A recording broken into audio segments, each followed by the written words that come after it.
You've seen the headlines. Maybe you've even seen the videos. EVs are rolling fire hazards. Their batteries are ticking time bombs. It's a scary picture, this idea of a dangerous and unproven technology being forced onto our roads.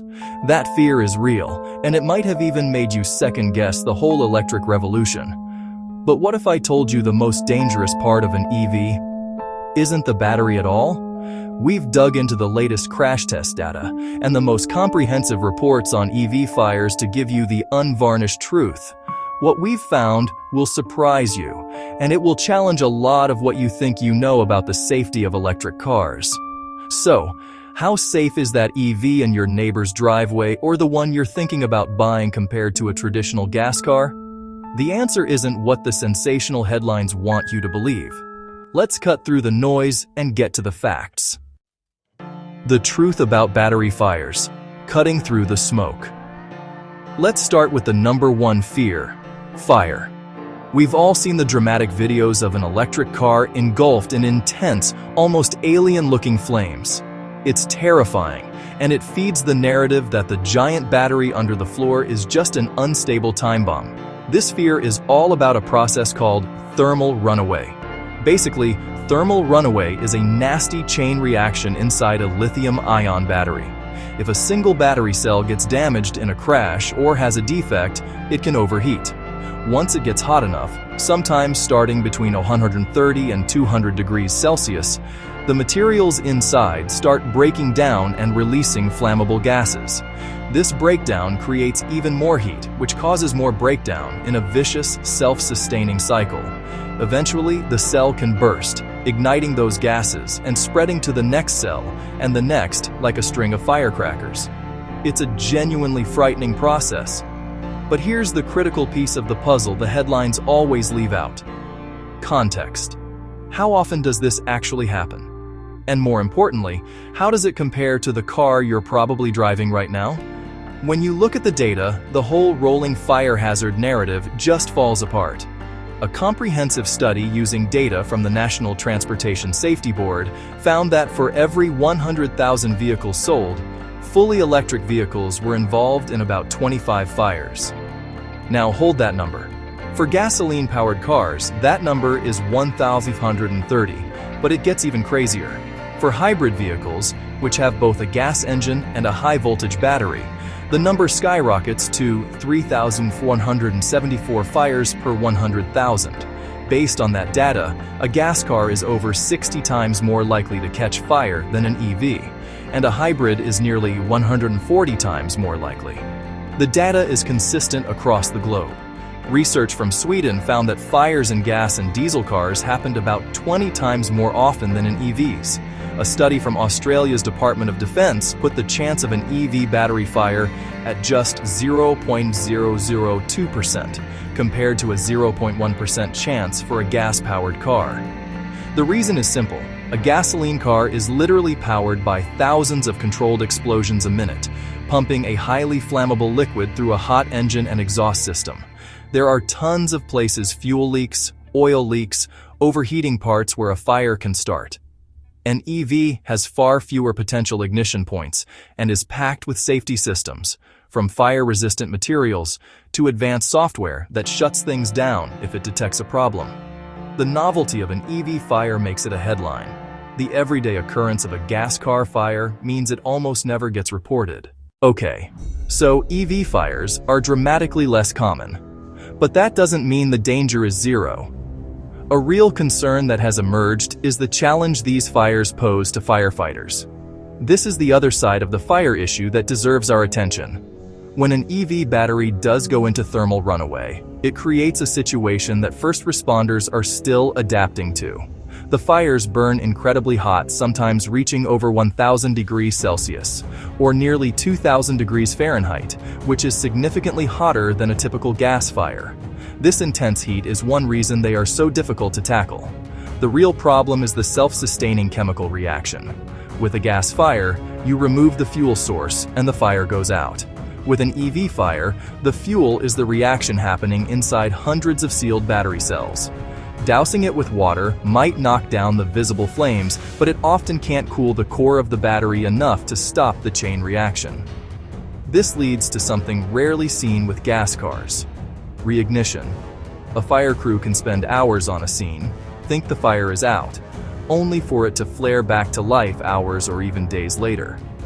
On top of that, these fires release a cloud of toxic and flammable gases, like hydrogen fluoride, which is incredibly dangerous. And the sheer amount of water needed is another massive hurdle. A typical car fire might take 1,000 gallons of water, but EV fires have been reported to require tens of thousands of gallons to cool the battery pack fully. This is a serious problem, but it's not being ignored. Fire departments and safety agencies worldwide are developing new tactics. There's no single magic bullet yet, but best practices are emerging, like using massive amounts of water to cool the battery, letting the fire burn itself out in a safe area, or even submerging the vehicle in a container of water. National safety bodies like the NTSB are running ongoing research to give firefighters better guidance. It's a learning curve for sure, but the emergency response community is climbing it fast. The problem isn't that EV fires are impossible to solve, it's that they require a whole new playbook. Crash test realities. Are EVs built to survive? Let's shift gears from fire to physics, crashworthiness. How does an EV actually hold up in a collision? You hear talk about their massive weight, but are they structurally sound? The short answer, backed by years of testing, is a big yes. Electric vehicles have to meet the exact same safety standards as every other car, and they consistently perform exceptionally well. In fact, their basic design gives them some natural safety advantages. That heavy battery pack sits low in the floor, creating a low center of gravity. This makes EVs much less likely to roll over, which is one of the most dangerous types of crashes. Plus, not having a big, solid engine block up front allows for bigger, more effective crumple zones to absorb crash energy. The latest rounds of crash tests from the Insurance Institute for Highway Safety, or IIHS, continue this trend. In a recent test simulating a head-on offset collision, several new EV models earned top good ratings for providing excellent driver and solid rear passenger protection, including the BMW i4, Chevrolet Blazer EV, Tesla Cybertruck, and Volkswagen ID Buzz. This isn't just in the lab. Real-world insurance data from the IIHS has shown that injury claim rates for drivers and passengers of EVs were over 40% lower than for identical gas-powered models. This suggests that out on actual roads, people in EVs are walking away from crashes with fewer injuries. Now, that doesn't mean every EV is perfect. The same IIHS tests did show some models, like the Ford F-150 Lightning and Nissan Ariya, had higher risks for rear seat passengers. But the overall picture is clear. As a category, EVs are at least as safe as, and often safer than, their gas-powered counterparts in a crash. We're covering a lot of ground, and we're about to get into the most surprising danger of all. If you're finding this breakdown valuable and want more deep dives that cut through the media hype, take a second to hit that like button and subscribe. It really helps the channel bring you more fact-based content. The weight problem. The hidden danger. Remember at the start when I said the most dangerous part of an EV might not be the battery? This is what I was talking about. We've established that EVs are less likely to catch fire and that they protect their own occupants incredibly well in a crash. But there's a growing concern being voiced by top safety experts, including the chair of the National Transportation Safety Board: the sheer weight of these vehicles. This is the hidden danger that isn't making headlines. The laws of physics are non-negotiable. When two cars collide, the heavier one always has an advantage, transferring a massive amount of energy to the lighter car. So while the people inside the heavy EV are well protected, the outcome for those in the lighter car can be much, much worse. Let's put this in perspective. Your average car on the road weighs around 4,300 pounds. Now look at some popular EVs. The Ford F-150 Lightning can be 2,000 to 3,000 pounds heavier than the gas version. The Rivian R1T pickup is around 7,100 pounds. And then you have the GMC Hummer EV, a beast that weighs over 9,000 pounds. Its battery pack alone weighs nearly 3,000 pounds, about the same as an entire Honda Civic. An older but still relevant 2011 study found that being hit by a vehicle that's 1,000 pounds heavier increases your likelihood of dying in a crash by about 47%. The NTSB chair, Jennifer Homendy, has voiced serious concern over this, stating she's worried about the increased risk of severe injury and death for all road users from these heavy vehicles. The issue is so pronounced that safety testers have had to add steel plates to old cars just to see if their test equipment can even handle the weight of these new EVs. This weight is also a potential threat to pedestrians and cyclists.